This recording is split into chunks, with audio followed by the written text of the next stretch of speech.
On today's episode of Phinside The NFL, is Tua Tagovailoa carrying the Miami Dolphins on his back right now? Is it sustainable for the Miami Dolphins to keep winning with no run game like we've seen the last few weeks? We'll talk about those things plus so much more, including next-gen stats, PFF grades, and everything under the sun for the Miami Dolphins' 32-26 Week 14 victory over the New York Jets. Do me the favor, smash that like button, subscribe if you're new, and let's get into this.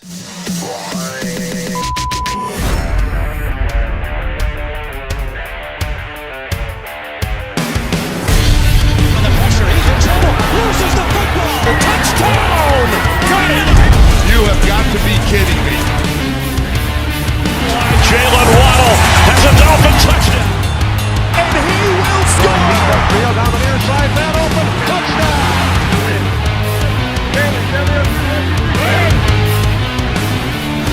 The run from Tua Tagovailoa. Touchdown! He's going deep. He's going to open the touchdown again. Tagovailoa trying to make up for it. Fires to the end zone. Touchdown! Beautiful day to be a Dolphin fan. Let's go!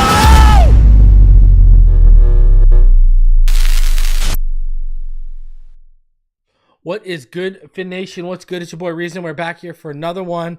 Please do me the favor. It really helps out with the algorithm. Smash that like button. Do it. And if you're new, go ahead and hit that subscribe button. And go ahead, hit that bell button. Turn notifications on for whenever we go live here. We got a lot to talk about today. Shout out to everyone in the chat. Well over 100 of you already. And we're not even 2 minutes into the show. Shout out to BetUS for powering this video. I appreciate that. And we got a lot to talk about as we recap the Miami Dolphins' big victory in Week 14. Big in the sense that they got it done in overtime. Not big in the sense of the 31st ranked offense gave a lot of issues to our defense. One too many issues, if you want my honest opinion, but that's a conversation that we've had a whole bunch on this channel already over how this defense has been, especially in big critical games. Kansas City, man, they won last night here and there, and we'll win the game. Unbelievable. What a life to live. Well, we're out here asking our quarterback to be perfect, huh? What a life. So I think it's going to be, I've said this before on the channel, I think it's going to be Kansas City and Detroit. For sure. Man, quite the turnaround last night, eh? McDaniel going from probably minutes away from being fired if the Dolphins lose that game to just locking in, getting the ball with under a minute left, getting us in a position to tie the game, and then just making no doubt about it on the opening drive of overtime to score a touchdown, put the nail in that Jets coffin. Man, Tua was clutch. Tua was big. Tua showed up. Tua did the job. So love to see that. That's been the story since he came back, really, from his concussions. And we'll dive deeper into that a little bit later on here. I got to go. Let's get my full takeaways and observations from yesterday. So, again, count your blessings, Mike. Monday morning may not have been a good for a lot of people in that building if you didn't win. Don't even have to get into his play calling and personnel usage. It resulted in more field goals and touchdowns in the first half. Tua continues to be at the top of his game since his return. The team should be 1-6 since he came back, but here we are fighting to stay relevant this season. It's one of the main reasons Miami is staying afloat. Finally, big game from Tyreek and Waddle at the same time, and it happened without a ton of explosive plays. Finding a way to get those two the ball and rack up impactful yards without bombs is growth. Jonnu stays quiet all game, then explodes in overtime when we need him. Big players make big plays in big moments. Jonnu and Tua are building a special connection right now, it feels like. Offensive line was much better this week in pass pro, but they still continue to struggle finding that consistent push needed in the run game. The line needs win back. Feel awful for Terron Armstead. He looked as if he was ready to break down in tears on the sideline. I really do hope Terron Armstead's okay because his team needs him for this final stretch.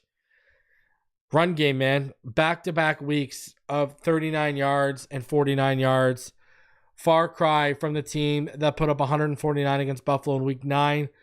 Miami's going to have to find a way to be more successful in the run game to stand a chance down this stretch. Penalties, again, offensive penalties like Robert Jones' hold are killing offensive drives. The defense is taking penalties that extend drives for the defense on third down. Good teams will make you pay for that much more than the Jets did. Clean it all up. Malik Washington, what a return to set up the game-tying field goal. Need a big play, and he came through. Barrios would just never. I don't know what else to say. Weaver's defense, same old story, getting gashed for half of the game or so, then start locking down. This time it wasn't against a good team, as the Jets were the 31st ranked offense heading into that game. And Rodgers hadn't passed for over 300 yards since 2021. Hadn't passed for over 200 yards since Halloween, but why not let him do both, right? Shout out to that defensive front. Sealer, Calais, and Chop give 110% on every down. It pays off. Some big-time disruptive plays by Sealer and Chop yesterday. Quietly, I thought that was a very solid game when you go back and watch from Benito Jones. Jordan Brooks, just a great signing. Continuous effort, nonstop motor. Anthony Walker, he got cooked quite a bit in coverage against the Jets. Holy. Kohu, his up and down season continues. He allowed a big play yesterday, passing off the receiver without understanding the help he had on the next level. Garrett Wilson was a constant issue for Ramsey in the secondary, as you all saw. Not going to lie, though, it was a relief to have Fuller back there full-time over Storm Duck, because it may have been even worse. Javon Holland certainly hasn't earned top safety money with his play this season. And shout out to Jason Sanders for redeeming himself after that missed extra point. If I'm going to have to give game balls, I'll give it to Tua on offense. Zach Sealer had 2 sacks. I'll give it to him on defense. And obviously, I'll give it to Malik on special teams. But I think what really stands out there is this. Not getting that consistent push in the run game. And back-to-back weeks of 39 yards and 44 yards. Ladies and gentlemen, that is not going to get you very far down this stretch in the season. And that is not going to get you very far if you do make it into the playoffs. Like, if you don't have a running game and your defense is getting owned in the trenches against good fronts and good teams, that's a recipe for a one and done in the playoffs if you make it. That's the reality of that situation. I think you need Isaiah Wynn back. I think Eichenberg and Robert Jones, having both of them on the field, is a liability. And it also highlights Aaron Brewer's size more than it should. I mean, I brought up this point yesterday in the postgame show. Imagine if you didn't run for 149 yards against the Buffalo Bills. You probably lose by over 10. Green Bay. What did I say heading that Green Bay game? Teams have run that have beat them up to that point, ran for 120 plus yards, and possessed and own the time of possession. We own the time of possession by possessing the ball as much as we did, but we ran for 39 yards. You have to run the ball, especially Cleveland's not good right now. Jameis Winston's a turnover machine. But if you go into Cleveland and it's shitty weather and you can't run the ball, we're going to have issues.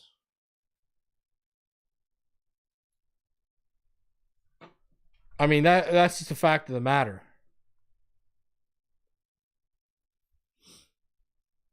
So you better clean that up, and you better clean that up real quick. So, is what it is. So let's get into a few things here. It's going to be a lot of Tua to start off this show. You know how we do.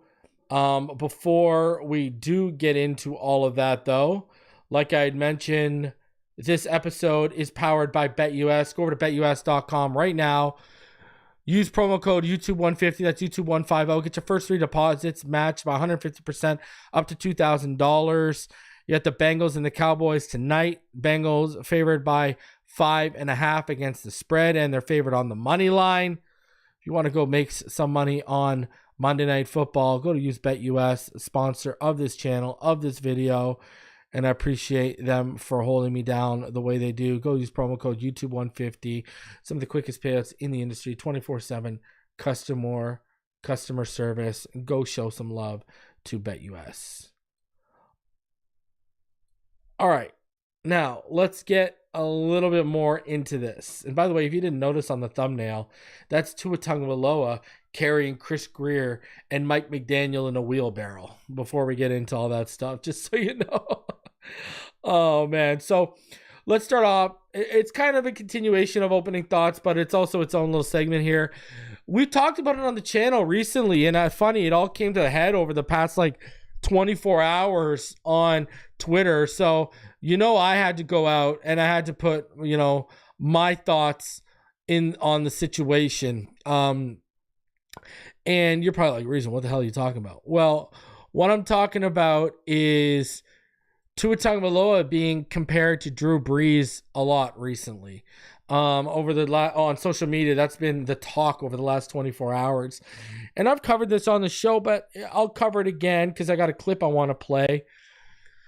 So, again, I saw a lot of Drew Brees comparisons being thrown around regarding Tua Tagovailoa. I've already addressed this on the show, but I had to do it again for the X people. So, like I said, in my opinion, Tua Tagovailoa is further ahead in year 5 as a quarterback than Drew Brees was in year 5. I think Tua's a better athlete. I think his arm is a bit stronger. I think he's a faster processor. I think his placement and anticipation is more elite. While I do believe Tua also has a better feel for the pocket and overall presence in it. Remember, Drew Brees didn't throw for over 4,600 yards until year 8, right? Or year 7 as a starter. He also didn't lead the league in passing until year 6 or year 5 as a starter. Also, what seems to always get lost in translation is not only did Drew Brees have good teams in San Diego his last 2 years there, but he also had Marty Schottenheimer before Sean Payton. Drew Brees was in a much better position early on in his career than Tua was, because Tua was stuck with Flores, who couldn't hire a good offensive coordinator to save his life. Now, when it's all said and done, will Tua have the personal and team accolades Drew Brees had, especially with the Saints? I don't know. As you can see, my crystal ball is in the shop right now, and I don't have it available to me. But when you break it down and you look at what Drew Brees was in year 5, not the finished product Drew Brees, if you look at what Drew Brees was in year 5 to Tua in year 5, Tua's further along. It's actually not. People say, Tua's limited, you can't win a Super Bowl with him. If you can win a Super Bowl with Drew Brees, you can win a Super Bowl with Tua Tagovailoa. Just like the running game, an efficient elite pocket passer will never, ever go out of fashion or style in the NFL. Just like with the run game and with defense, you'll always be able to win with a great defense, an elite run game. Just like those things, you can win with a elite pocket quarterback. The problem is when you have an elite pocket quarterback, but coaching is questionable around him, the defense is questionable around him. When you have a lot of question marks, the offensive line in front of that elite passer is questionable. That's when you start running into issues here, right? It's like, look at what it took to win with Trent Dilfer. It took in a historic offense, right?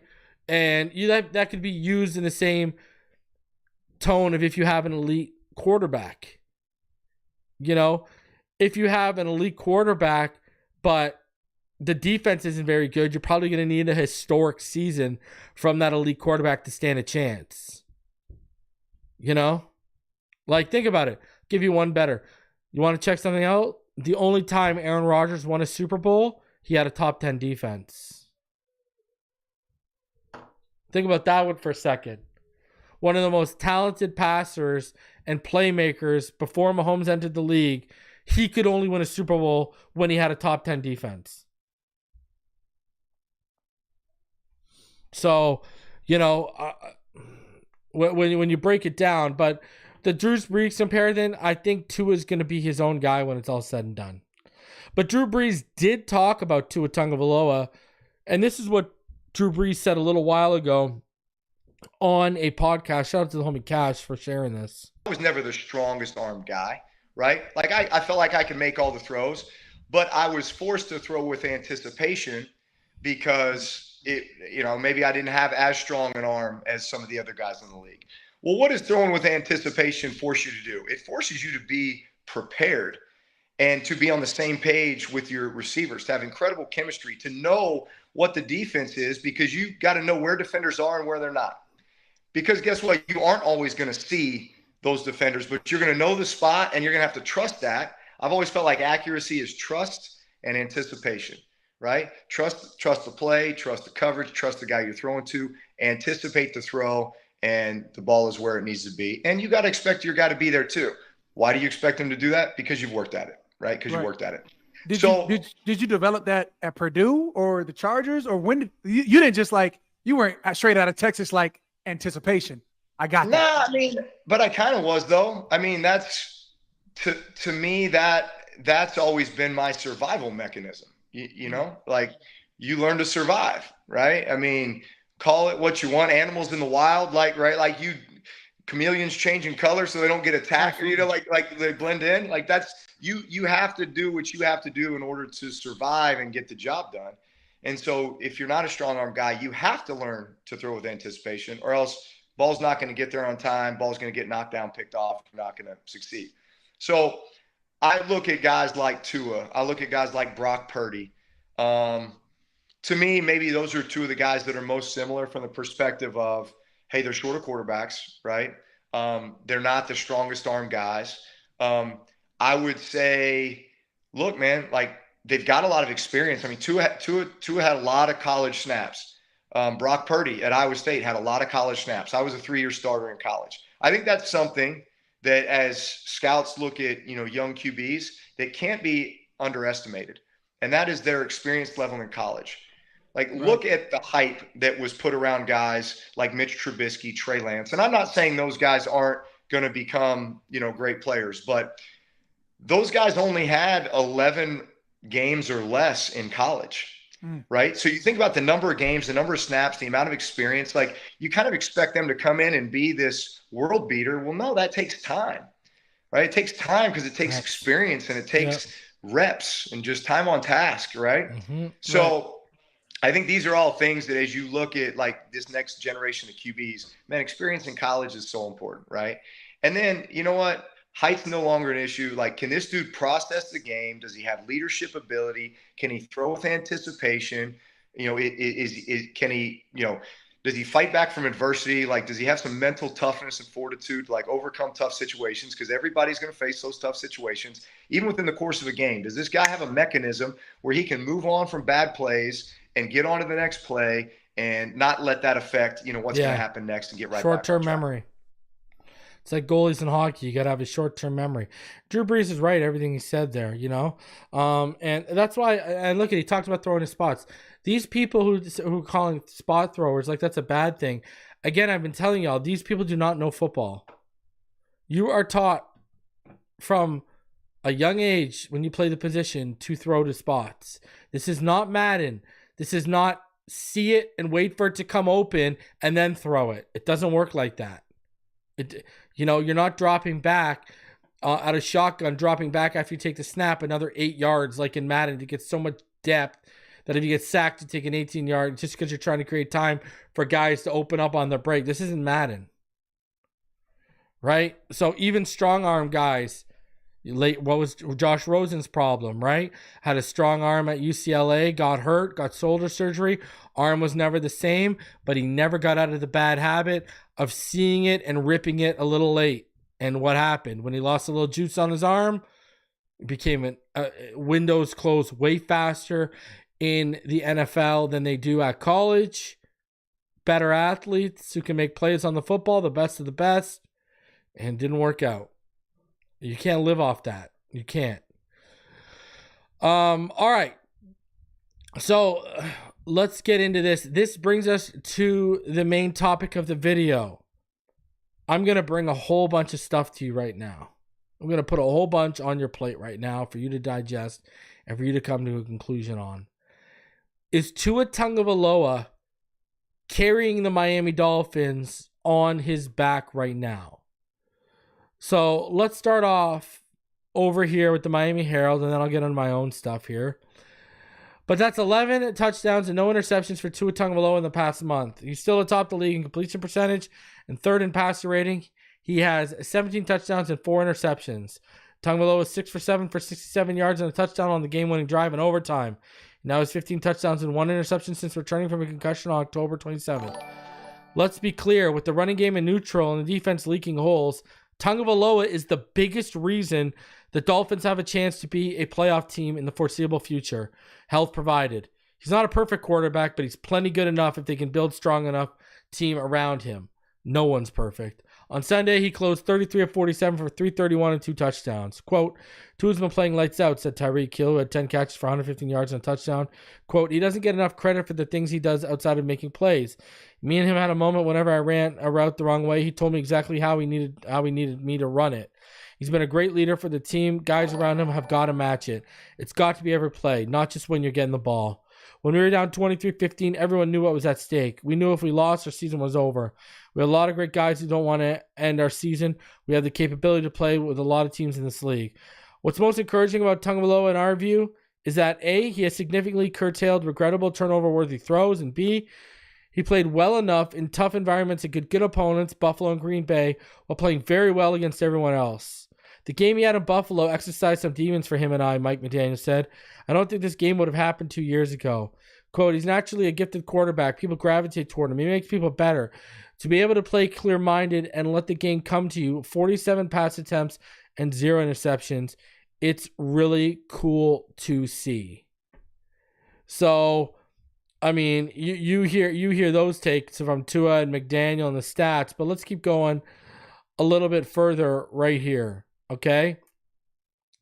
When you go a little bit further into all of it, look at Tagovailoa right now. Tagovailoa joined Dan Marino as the second Dolphins quarterback to throw for 300 yards in 3 consecutive games. Marino did it 4 times, most recently in 1998. Cincinnati's Joe Burrow and Tampa Bay's Baker Field are the only other NFL quarterbacks to do that this season. So only 3 quarterbacks have thrown for 300 yards in 3 consecutive games. And Tua is only the second quarterback in franchise history.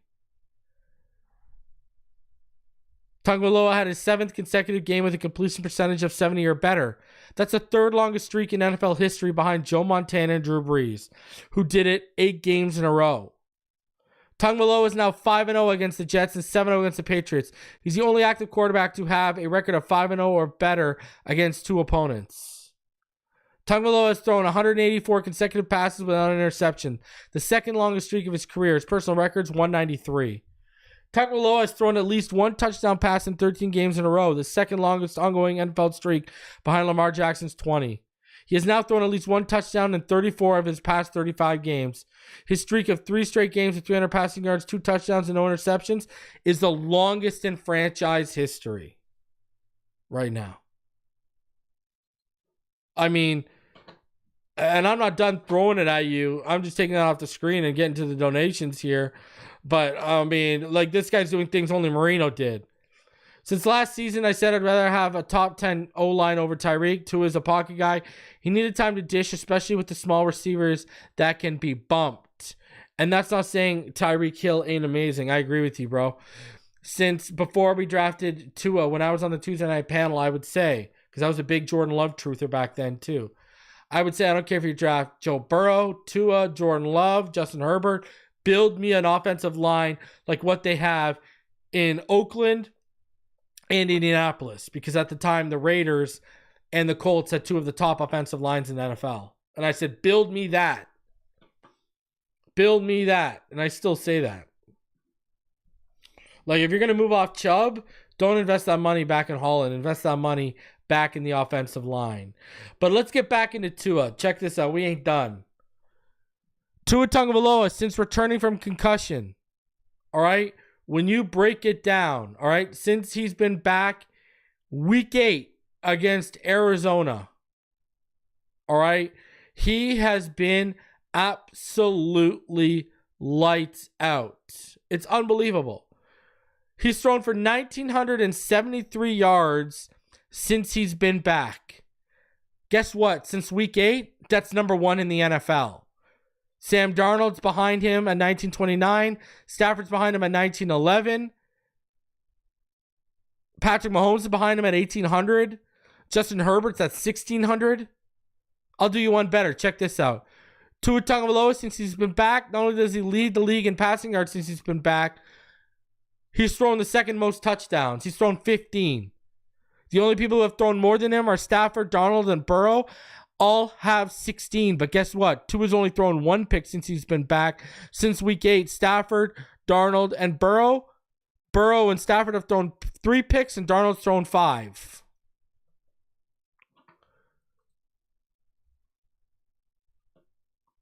Since Tua's been back, him and Lamar Jackson have the highest passer rating. Lamar's at 114.4. Tua's at 114.1.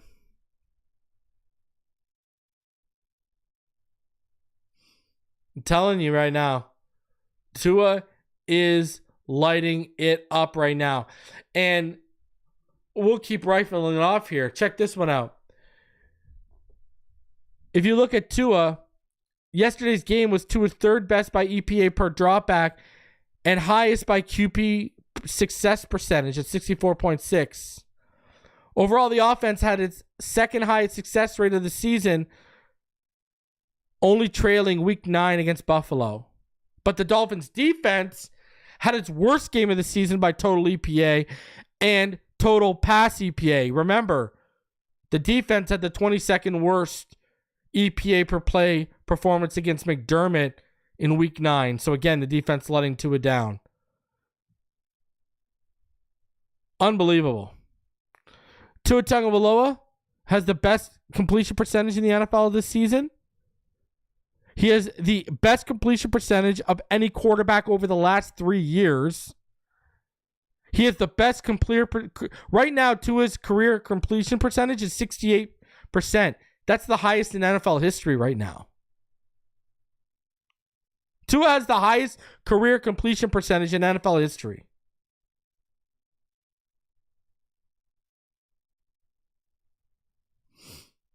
All while the Dolphins are 28th in the NFL in rushing yards per carry this season, while they were first in rushing yards per carry last season. Tua's just, since he's been back, Tua's number 1 in most categories. And this is what's really pissing me off here. People are complaining. I got people out here trying to call him a dink and dunk quarterback. What are we talking about? The last 2 years, he's been taking tops off of defenses that's forcing us into too high shells. Tua Tagovailoa led the league with explosive plays to Tyreek and Waddle. Everyone called him a Tyreek and Waddle merchant. This year, because the explosive plays are being taken away, we've had the most 500 plus receivers in a season with McDaniel, and Achan's going to catch up and turn it from 3 to 4. And Tua is still putting up 300 plus a game, shredding teams underneath because he's throwing guys into space and allowing them to get yacked. So y'all complained when he was beating teams over the top with explosive plays, and now people are complaining because he's taking what the defense is giving them, still making them pay real big, and he's slicing and dicing more methodically now because the explosive plays aren't there, and now people are complaining and calling it a dink and a dunk offense. That's where we're at right now. Y'all had an issue with him going over the top of defenses and calling him a speed merchant and a Tyreek and Waddle merchant. Now that Tyreek isn't anywhere close to the league leader in receiving yards, and Tua spreading the ball around to the point where Jonnu's having a career year, which all last year, every time I had Omar Kelly on this show, every 4 weeks for the Cover 4 podcast, I was the one saying tight end is the next step in this offense. Sure enough, here we are. Now that's a problem? This is how you can tell these people will never be satisfied. Tua Tagovailoa is playing. He's showing you right now, I can kill you over top or I can kill you underneath. What do you want? Pick your poison. And people are finding a way to complain about everything.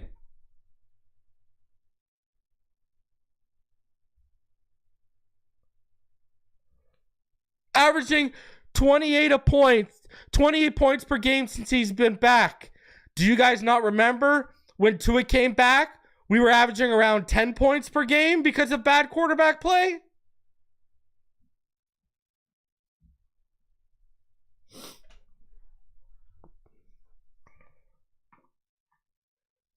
Like, it's honestly ridiculous. Like, it's just honestly ridiculous how these people are treating this kid, man. It's nuts.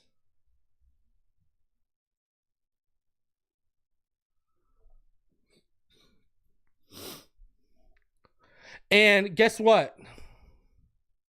You look at Jonnu Smith, lead since week 7, leads all NFL tight ends in receiving yards.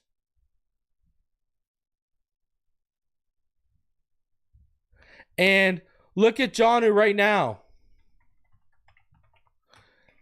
Jonnu Smith, if you look at him right now and what he's doing this season so far for the Miami Dolphins, with Tua Tagovailoa, I want you to think about this for a second.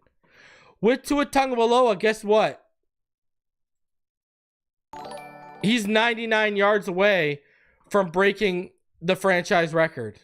Actually, sorry, he's 100 yards away. I apologize. He's 99 away from tying it.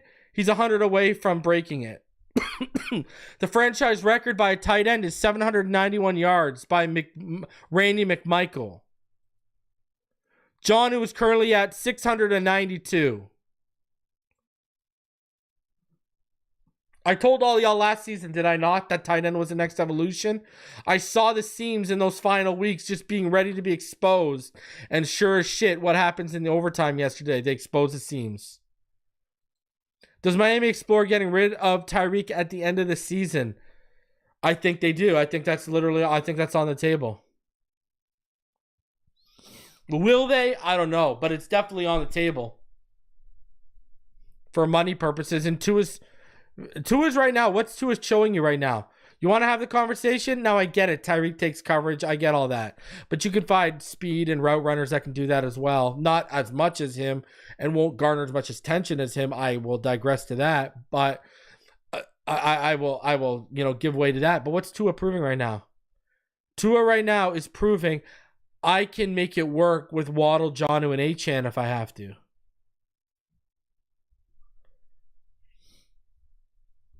And I like Calais move Reek and get Jamar Chase somehow.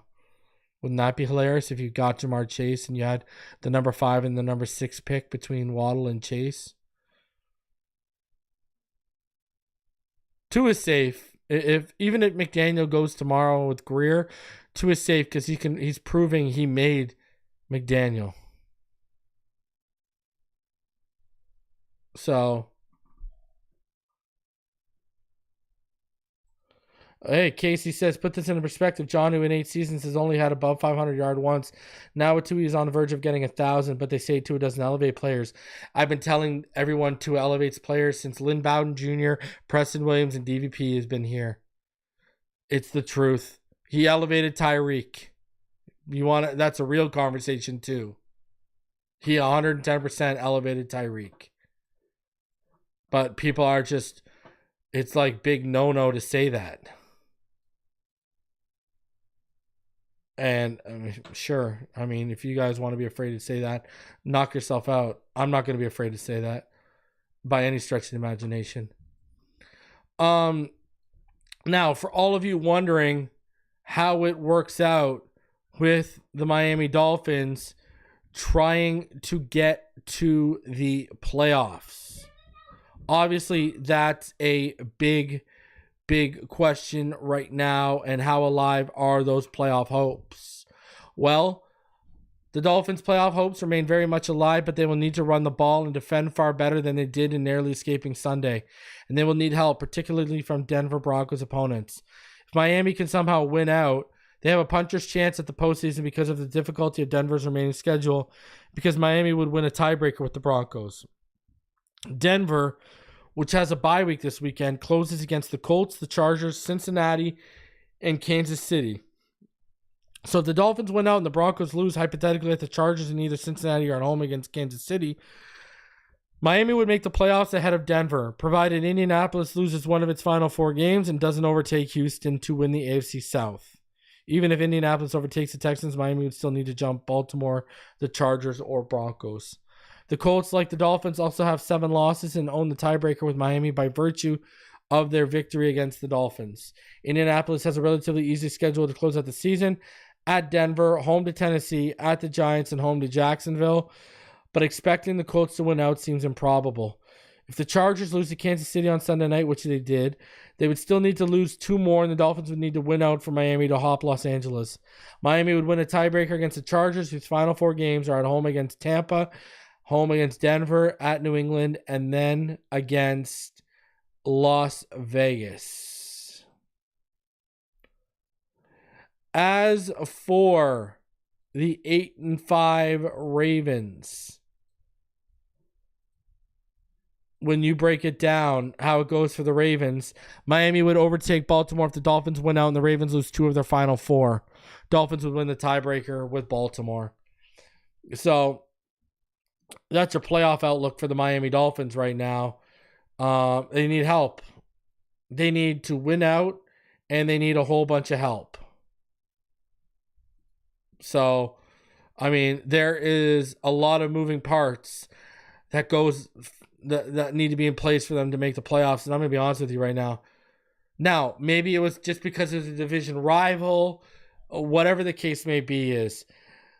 Yesterday, that wasn't a team that I have faith is going to make much noise in the playoffs if they even get there. That was not a pretty win at all. At all. It was ugly. It was real ugly. So.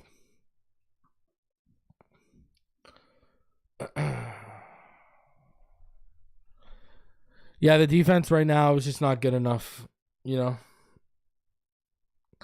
Like, you know, it seems like right now Tua Tagovailoa is the only one putting together anywhere close to 60 minutes. McDaniel can't put together 60 minutes.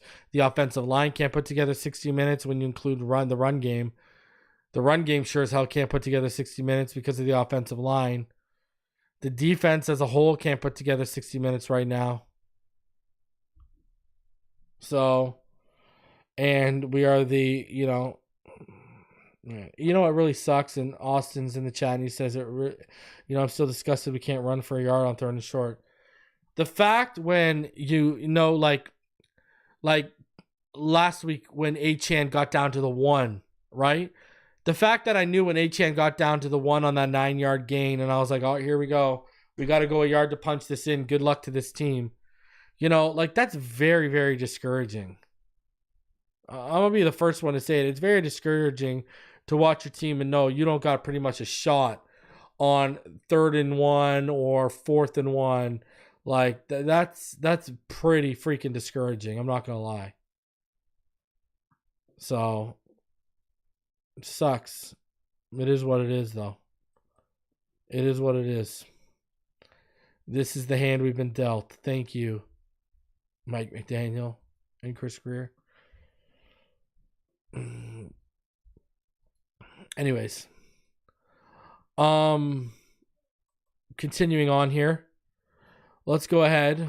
Let's get into your PFF grades for Week 14 offensively. when you look at it, Jalen Waddle was a high-graded player. Kendall Lamb was number 2. Tua was number 3. Tyreek number 4. Armstead 5. Jonnu 6. Brewer 7.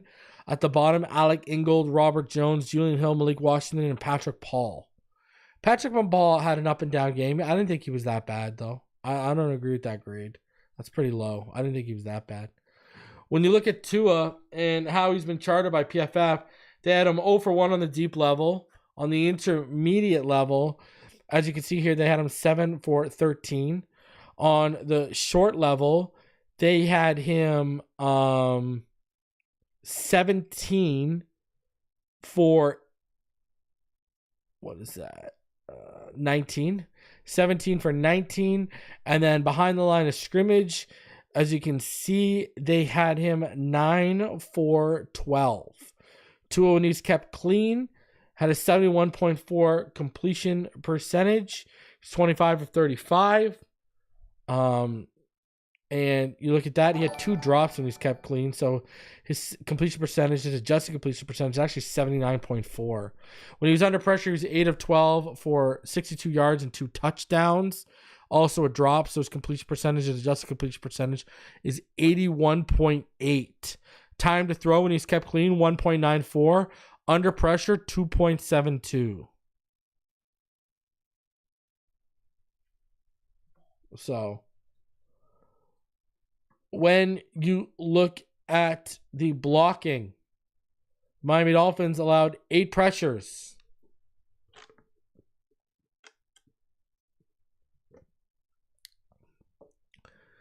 Two from Patrick Paul, 2 for Robert Jones, 2 from Aaron Brewer, and 2 from Liam Eichenberg.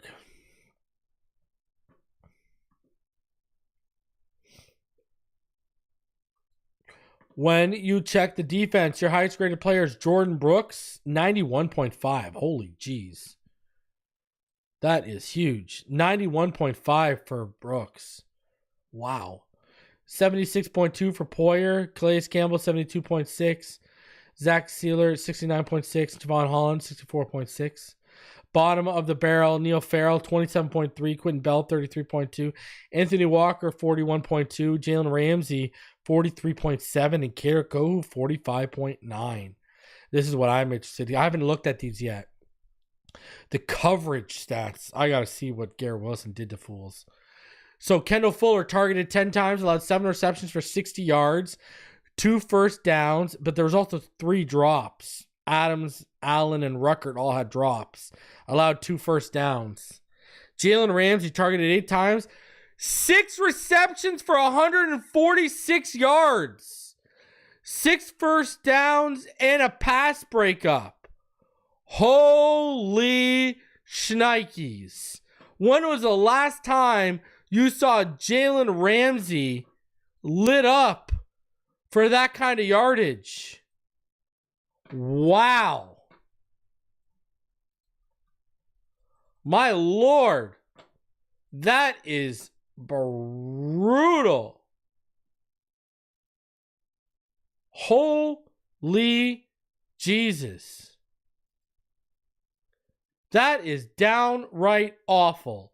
146 yards? That man got cooked. I knew he was getting worked by Garrett, but I didn't think it was that bad. Holy.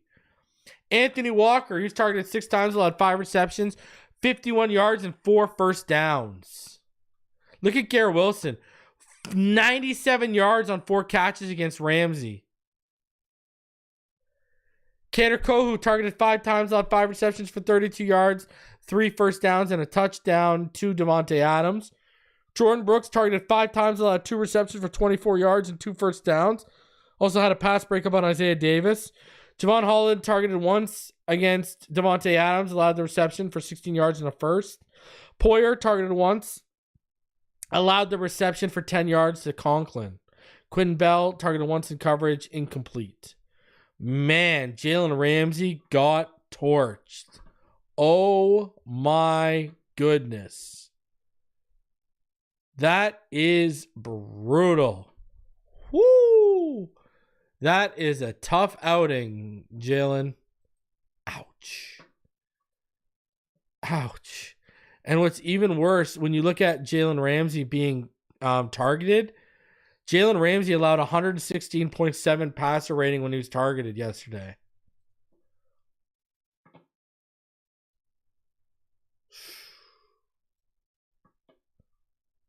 That is not good. Man, I'm trying to look at when that's the most. I'm trying to look at what's the most he's allowed. So he allowed 146 yards, right? Man, he didn't even allow 100 last year. I'm trying to look when the last time he allowed over 100 yards. Last time he allowed over 100 yards was week 1 in 2022 against Buffalo. He allowed 103. The most yards he allowed last season in a game was 75, but every other game was like 40, 25, 12, 11, 25, 36, 4, 24. Man, that is brutal. The most amount of yards he's allowed in like 2 years, 3 years. That's crazy. Man. Ouch. The most he allowed this season coming into this game was 63 against Arizona. He got lit up for 146. And 44 of it was after the catch. Poof. Jeez Louise. That's tough.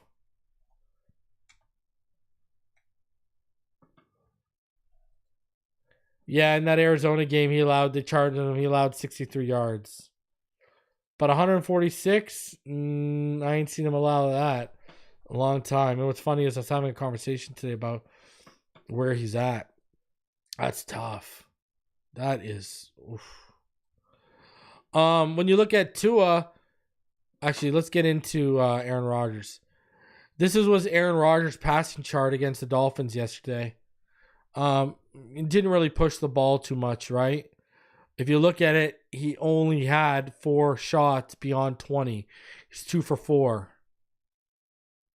If you look at 10 yards, beyond 10 yards, he had like 11 shots out of 39. So, he was just killing us underneath. Killing us because of the soft coverage we were playing. He just ate us up underneath. Ate us up. Completion percentage is still minus 4.4%. You look at Tua, and this was his, if you look at Tua and what he was pushing the ball past the 10-yard line, wasn't very much more than Aaron Rodgers.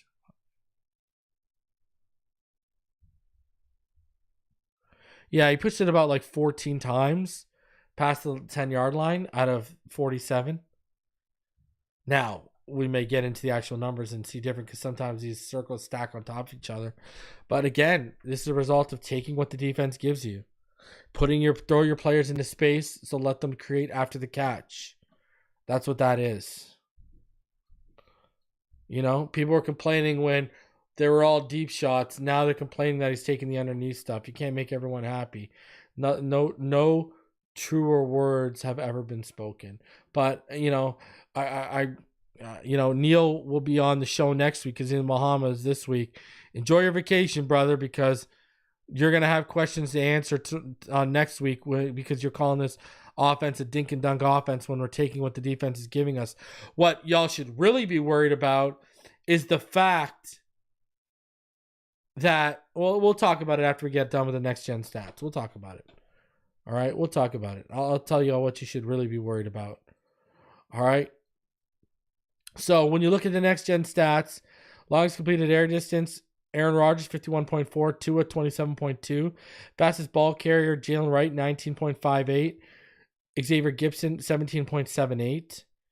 When you look at the fastest sack, Zach Sealer at 3.5 seconds. Tua 0 for 1 from the deep level. All right.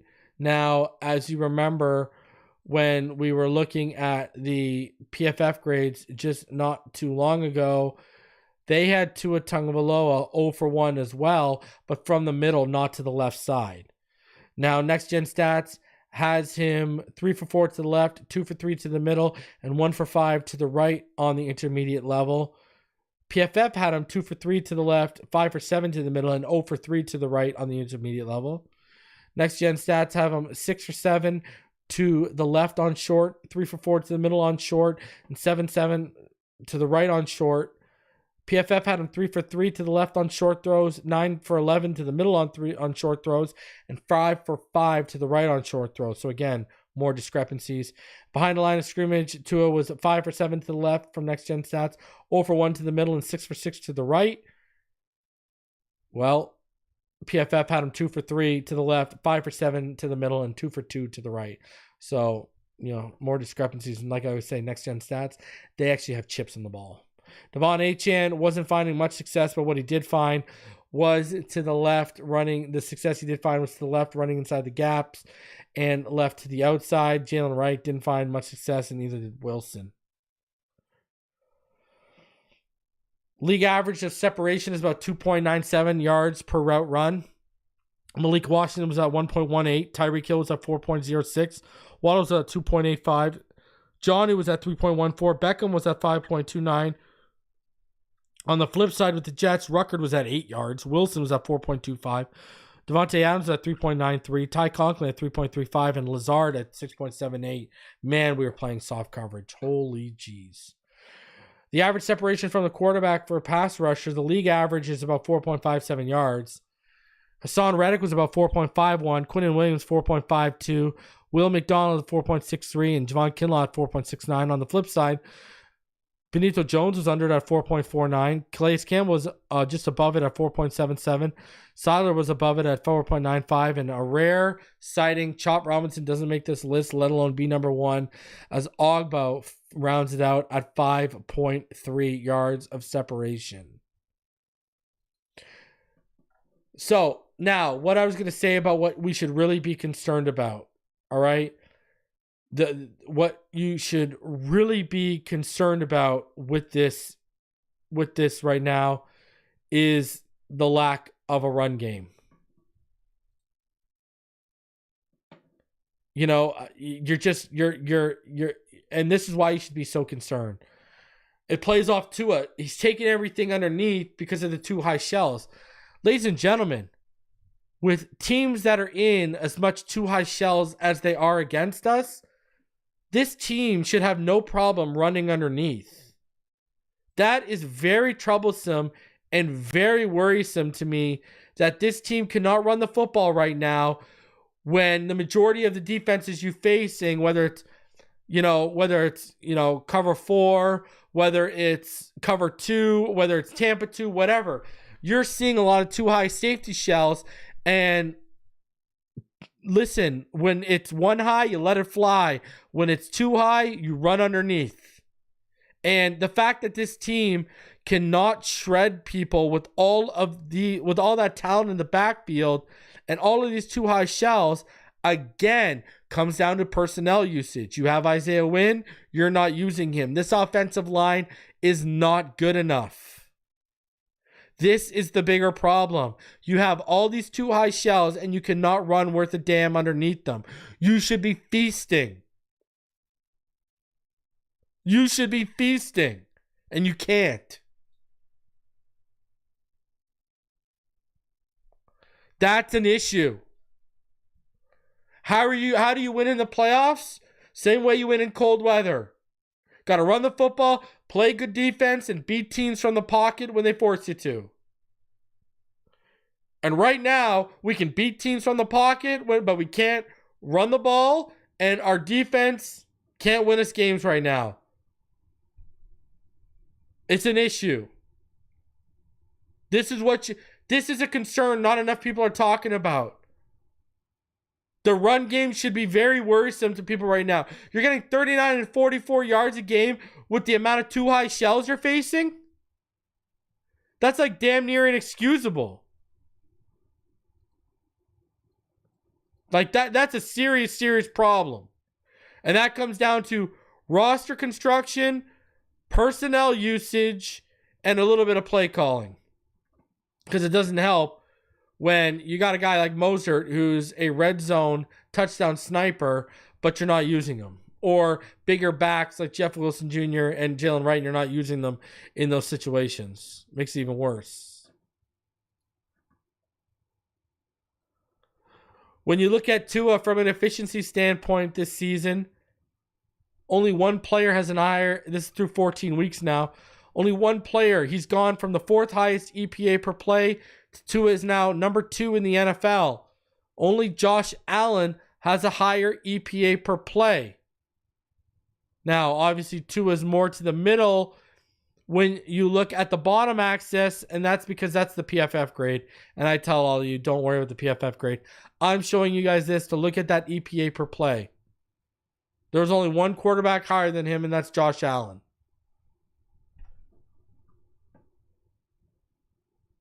Tua is giving you top flight efficiency again. Higher EPA per play than Goff, Love, Purdy, Daniels, Jackson, Burrow, Mahomes. Number 2 in EPA per play in the NFL right now.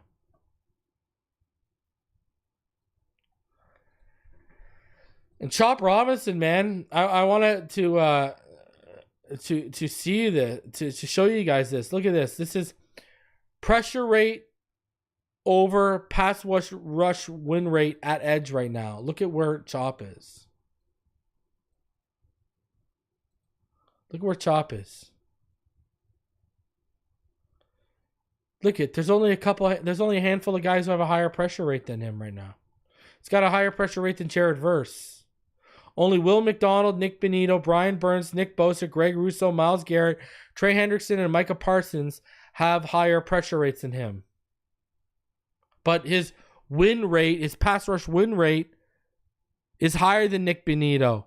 It's higher than Nick Bosa. It's higher than Greg Russo. It's higher than Will McDonald. It's higher than Jared Verse. Put some respect on this kid's name, man. And this is a rookie, and this is one season, and there's a ton of room for growth with this kid. Shout out to Chop Robinson, man. Gotta give love to the rookie that some of these fans didn't want. I will run something on Thursday, Friday preview show, and then Sunday we're back at it for this Houston game. Big game. Big week ahead of us right now. Big week. So, man, we are going to find out this week if that game against the Jets was us barely escaping a bad team or us staving off a division rival, and division rivalry games are always tough and can go any way. We're going to find out. If they go handle business in Houston, then they were staving off a tough division rival. If they get blown out in Houston, then they barely escaped a bad team. That's what that's going to tell us this week. So, man, let's find out. And then we got, right after that, Isaac Guerrero had a big game, but he's got a foot sprain apparently. So the 49ers will be on like running back 5 or 6 by the time we play them. So, and then we got the 49ers after that. So, man, it's time to put up or shut up for the Miami Dolphins, and we need help along the way. Smash that like button. Subscribe if you're new. Shout out to BetUS for sponsoring the episode, powering this episode for all of you. And I will see each and every one of you on the next one. Until then, you know what time it is. Fins up all day, every day. Have a fantastic evening and rest of your night, everyone.